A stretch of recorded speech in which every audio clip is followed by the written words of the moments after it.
ঢালিউডের জনপ্রিয় অভিনেতা সিয়াম আহমেদ রায়ান রাফি পরিচালিত আন্ধার সিনেমার শুটিং শেষ করেছেন। এবার তিনি হাতে নিচ্ছেন নতুন ছবি রাক্ষস, যা নিয়ে দর্শকদের মধ্যে ইতিমধ্যেই আগ্রহ তৈরি হয়েছে।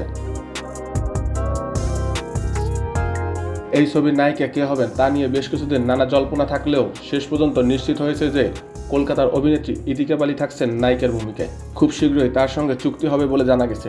সব ঠিক থাকলে এটাই হবে সিয়াম ইদিকা জুটির প্রথম সিনেমা।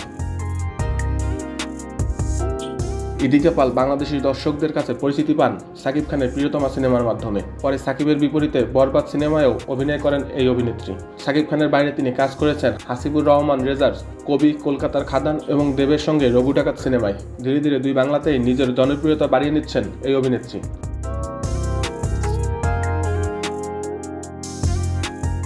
অন্যদিকে সিএমের সর্বশেষ মুক্তিপ্রাপ্ত ছবি জঙ্গলি, যেখানে তার সহশিল্পী ছিলেন শবনম বুবলি।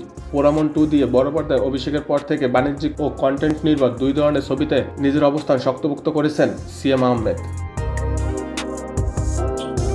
প্রযোজনা সংস্থা জানিয়েছে চলতি মাসেই ঢাকায় শুরু হবে রাক্ষসের শুটিং।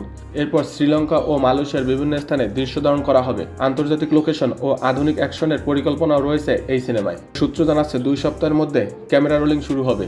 আর সব ঠিক থাকলে আসছে ঈদ উল ফিতরে ছবিটি মুক্তি পাবে।